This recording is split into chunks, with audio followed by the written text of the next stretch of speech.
Thanks, Ravindra and Sanskriti. Sorry, I'm a victim of air pollution, you can as you see. So, this is more of a natural heritage I'm going to be talking about, that what we are suffering from. मी मराठीमध्ये switch करते, English slides आहेत त्यामुळे बाकीच्यांना कळतील. पण तुम्ही दोघांनी challenges आणि ह्या सगळ्या गोष्टी बोलल्यात. मी इमोशनल कनेक्ट बद्दल बोलणार आहे. लोकांच्या भावना, वारसा, आपल्याला वारसा येतो त्याच्याबद्दल आपण खूप म्हणजे आपल्याला अतिशय त्याचा अभिमान असतो. तो खरं म्हणजे आपण त्याच्यासाठी काही केलेलं नसतं, पण तो वारसा पिढ्यानपिढ्या आपल्याला आलेला असतो. मग असा वारसा आपल्याला जर माहीतच नसेल की आपल्याकडे असा वारसा आहे, तर त्याची जाणीव करून देणं एक थोडीशी गरज पडते. आणि म्हणून हा थोडासा प्रयत्न करते मी नॅचरल हेरिटेज बद्दल.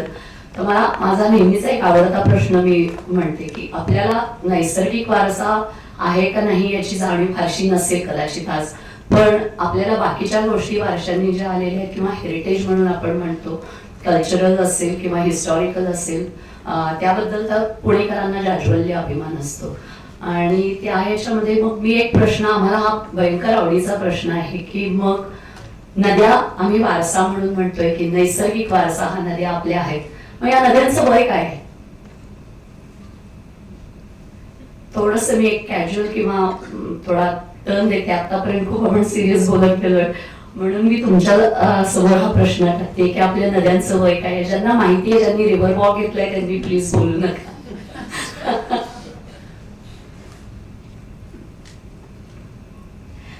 मी असं करते, एक एक हे टाकायला सुरुवात करते. आकडा एक कर्सर डाऊन केला तर होणार आहे. 1000 टाकू. ओके. आणि काय? Okay. Can I say as old as the hills? Yeah, absolutely, yes. It's as old as the hills. मग पुन्हा आपल्याला वारशामध्ये जातो. So about this is the figure. So this is the natural heritage what we are talking about, the right from the origin of our Sahyadris. Sahyadris are part of Western Ghats. आणि त्याच्या मधल्या नद्यांना तयार व्हायला किती कोटी वर्ष लागली. त्यांनी त्यांची एक इकोसिस्टीम काय तयार केली आणि आता ज्या पात्रामधून त्या वाहत आहेत त्या गेल्या 1.5 लाख वर्षापासून वाहत आहेत. म्हणजे त्यांनी काय तयार केलं आहे याची जर थोडीशी आपण माहिती घेतली तर मग आपल्याला वाटतं की अरे, लोकमान्य टिळक, कर्वे आणि ह्याच्याबरोबर शिवाजी महाराज आणि या पेशव्यांच्या पेक्षा सुद्धा आपला नैसर्गिक वारसा कदाचित आणि खूप जास्त जुना आहे आणि त्याचा आपल्याला अभिमान असायला पाहिजे. तर काय आहे, जर नदीची इकोसिस्टीम जर बघितली तर नदी जिथून उगम पावते ते सह्याद्री फक्त 45 किलोमीटर अंतरावर आहेत आपल्यापासून.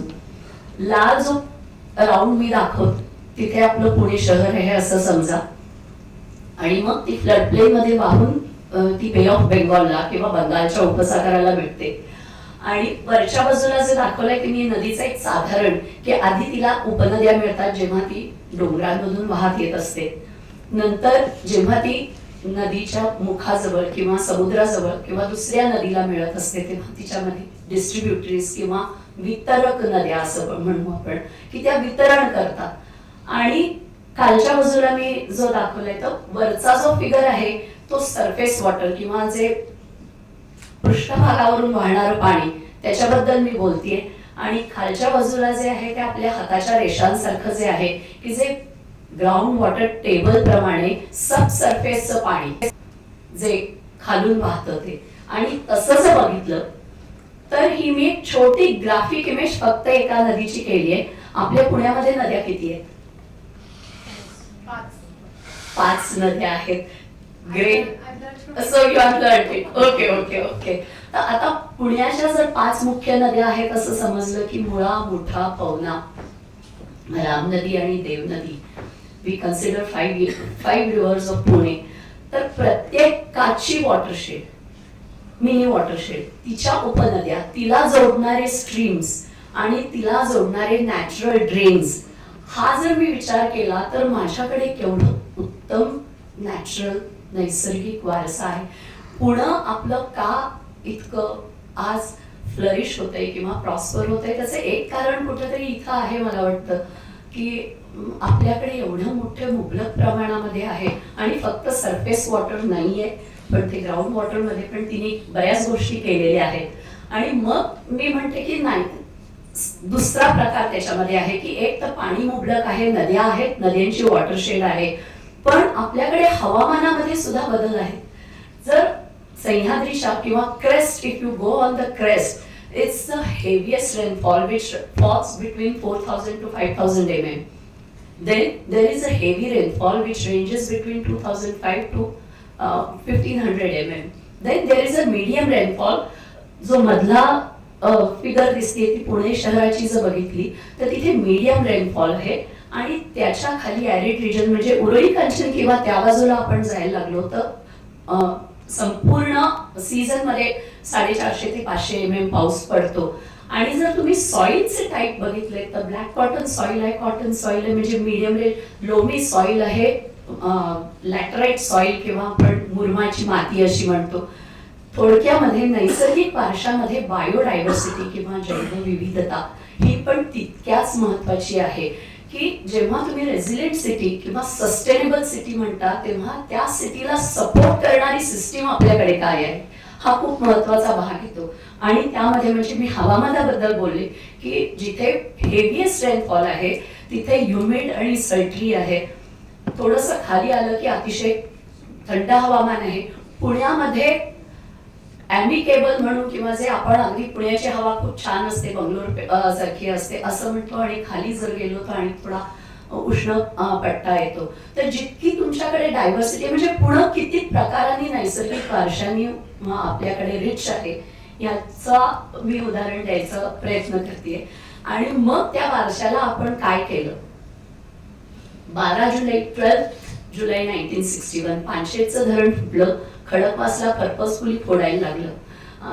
थोडासा तुमचा भाग याच्यामध्ये येतो की त्यावेळेस 100% सगळी धरणं वाहून गेली, शून्य पाणी होतं. त्याच्यानंतर पुण्याच्या जर तुम्ही आर्काइव्ह मध्ये बघितलं तर अशी कुठेही बातमी पेपरमध्ये दिसत नाही की पुणेकरांचे हाल झाले. 5 लाख लोक त्यावेळेस पॉप्युलेशन होतं. धरण बांधून तयार होईपर्यंत 15 वर्ष 10-12 वर्षाचा तरी कमीत कमी काळ गेला असेल. पुन्हा सस्टेन कसं झालं. त्यावेळेस डॅम्स गेले पण सगळ्या विहिरी होत्या ज्या पेशवे काळापासून चालत आलेल्या होत्या. हौद होते जे पुन्हा पेशवे काळाच्या मध्ये बांधले गेले होते. पेशवेकालीन ॲक्वेडक्ट्स होते जे which is underground water system which were still good. आणि सगळ्यात महत्वाचं नद्यांना ज्या उपनद्या, ओढे आणि नाले मिळतात हे अतिशय उत्तम क्वालिटीचं पाणी देत होते. पुणे कॉर्पोरेशनला फक्त त्याच्यावर पंप्स बसवायला लागले आणि डिसेंट्रलाइज वॉटर मॅनेजमेंट सिस्टीम पुण्याने केली. आज आपण आरडाओरडा करतोय, ऑक्टोबर पासून आपले डॅम्स गेलेले आहेत. He has already spoken about the ground water extraction, excessive extraction. Where do we stand?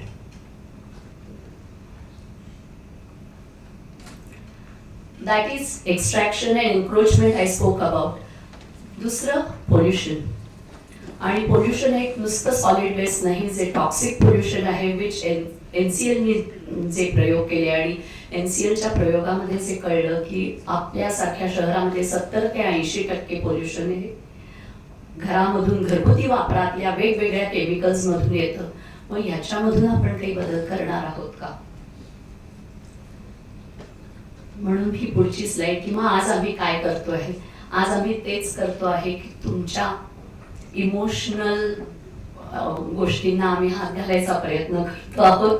Emotional connect with rivers, emotional connect with the environment, emotional connect with our natural heritage which we are having. आणि त्याच्यासाठी मुठाई festival आम्ही चालू केला कारण प्रत्येकाला उत्सव, आपला माणूसच उत्सवप्रिय आहे. आपल्या देशातला प्रत्येक व्यक्ती उत्सव प्रिय आहे. मग उत्सव हा नदीचा उत्सव का असू नये म्हणून आम्ही मोठाई फेस्टिवल सुरू केला. भारतीय नदी दिवस असतो हा सुद्धा लोकांना माहिती नव्हता, जो आता आम्ही माहिती करून देतो. 28 नोव्हेंबर हा भारतीय नदी दिवस असतो. रिव्हर वॉक, आज I think your guest today had this river walk. So river walk किंवा नदी फेरा, नदी काठचा फेरा, ज्याच्यामध्ये मी पुन्हा म्हणते की आपला नैसर्गिक वारसा काय आहे त्याची ओळख आम्ही एक त्या तास दीड तासात करून देतो. टॉक्सिन फ्री लाईफस्टाईल मध्ये सिंपल सोल्युशन की माझ्या घरामधून मी 60 ते 70% नदी कशी काय स्वच्छ करू शकते, ज्यासाठी कुठल्याही जायकाच्या 1000 crores ऑफ सुएज ट्रीटमेंट प्लांटची आवश्यकता नाही, कारण त्याच्यामधून एनिवे टॉक्सिक वेस्ट ट्रीट होणारच नाहीये. मोबाईल एक्झिबिशन हे आम्ही एक नदीची गोष्ट म्हणून केलेली आहे, जी आम्ही शाळा कॉलेजेसमध्ये वेगवेगळ्या ठिकाणी, म्हणजे everybody is open to take it. 2 bags मध्ये पोर्टेबल ही बोर्ड्स आहेत की ज्याच्यामध्ये नदीची गोष्ट आम्ही खूप छान इंग्लिश आणि मराठी आणि पिक्टोरियल फॉर्म मध्ये केलेली आहे, जे लोक घेऊन जातात. आणि सगळ्यात शेवटचा प्रोग्राम जो आमचा रिव्हर वॉक्स मधून इमर्ज झाला, कारण जे लोक नदीचा फेरा घ्यायला येतात ते अस्वस्थ आत्मे होऊन जातात. जसे आम्ही अस्वस्थ आत्मे झालो जेव्हा गोळे सरांचा इकॉलॉजिकल सोसायटीचा कोर्स केला, मॅडम समोर आहेत म्हणून मी बोलते की त्या अस्वस्थ आत्म्यांमधून हे एक मिशन उभं राहिलं. आणि आमच्यासारख्या आम्ही बाकीच्यांना अस्वस्थ करायचा प्रयत्न करतो, मग लोक म्हणतात मग आता आम्ही काय करू. त्यामधून उपक्रम उभा राहिला, दत्तक घेऊया नदी किनारा. तुमच्या घराच्या जवळची कुठलीही वॉटर बॉडी तुम्ही दत्तक घ्या. 1 माणूस असेल, 2 माणूस असेल, 3 माणसं असतील, तुम्ही सुरुवात तर करा. जेव्हा नदी जवळ जायला लागतो तेव्हा आपल्याला नदीबद्दलच्या काय काय प्रॉब्लेम्स आहेत, काय इश्यूज आहेत. कारण ब्रिजवर उभं राहून बोलणं खूप सोपं असतं की किती घाण वाजते, किती घाण आहे, पण ती घाण मी पण केलेली असू शकते आणि ती नदीत आलेली असू शकते, हे जेव्हा नदीजवळ जातो तेव्हा कळतं. आणि त्या दृष्टीने हा प्रोग्राम आम्ही लॉन्च केला. गेल्या वर्षभरात आता 8 नदी किनारे दत्तक घेतले गेले आहेत वेगवेगळ्या लोकांनी. काही कॉलेजेसनी घेतले, काही कॉर्पोरेट सेक्टरमधल्या कंपनीजनी घेतले, काही आमच्यासारखे जे व्हॉलेंटियर जाऊन उभे राहतात की चला आम्हाला काम करायला सुरुवात करायचे. अशा पद्धतीने थोडक्यात आम्ही जास्त फोकस करतोय bottom to top approach. Policy आणि गव्हर्नन्स त्यांच्या बाजूला होतच राहील, पण आधी लोकांना जाणीव करून द्यायला, अरे जी 70% नदी माझ्या शरीरातून वाहतीये, आज मला माहिती नाहीये की त्या नदीची अवस्था काय आहे. आणि नॅचरल हेरिटेजच्या बाबतीत मात्र मी म्हणेन की नैसर्गिक वारसा हा वारसा हक्काने आपल्याला आलेला नाहीये, आपण पुढच्या पिढीकडून तो उसना घेतलेला आहे आणि त्याची काळजी घेणं ही आपली जबाबदारी वाटते. मी तेच थांबते. थँक्यू.